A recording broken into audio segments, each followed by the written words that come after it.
اگه شما هم جزو اون افرادی هستین که لوازم برقیتون توی نوسانات برق سوخته، این پست برای شماست.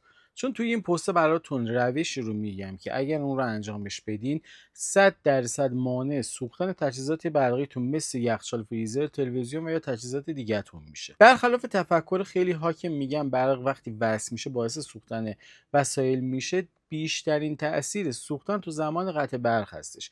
یعنی شما لحظه‌ای که میخواد برق قطع بشه احتمال سوختن تجهیزاتتون خیلی زیاد است. به همین خاطر طبق اون جدولی که اداره برق براتون میده سعی کنید 5 دقیقه یا 10 دقیقه قبل از قطع برق فیوز مرکزیتون رو قطع کنید.